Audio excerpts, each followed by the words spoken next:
So, for order slip, punta po tayo sa back office, no?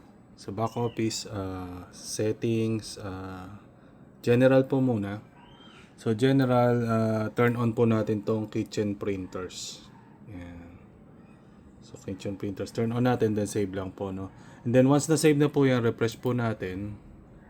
And then, punta po tayo sa settings, lalabas tong kitchen printers na menu. Yan. We need to add a new printer group. Okay, let's say order slip.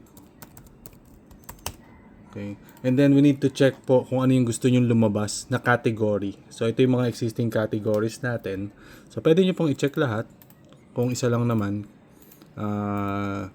Sa mga resto bar po, sineseparate nila yung mga drinks lalabas sa kitchen, and then yung sa bar, and then yung mga food lalabas doon sa kitchen. So for kung isa lang naman po, order slip lang, pwede rin pong ganyan muna. So save nyo lang po siya. Okay, so once na save nyo na po yan, punta na po kayo dito sa POS. So sync lang po muna natin para po lumabas yung ating order slips. And then punta tayo sa settings, general muna, and then turn on po natin yung order slip printer. Okay, so pag na-turn on na po natin yan, pwede na tayo mag-add ng panibagong printer para dun po sa order slip. So add po tayo, and then search po natin yung pangalan ng printer natin.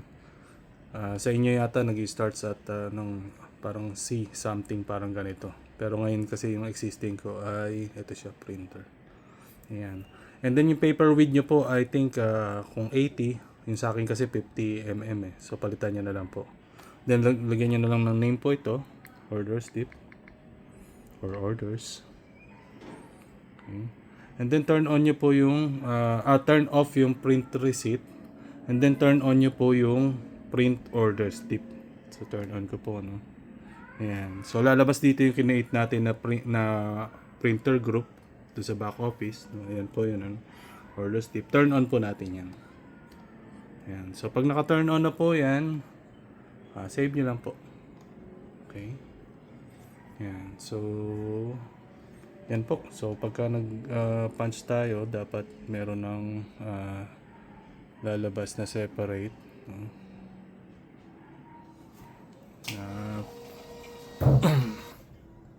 Ayan. So ito yung resibo. And ito naman yung order slip.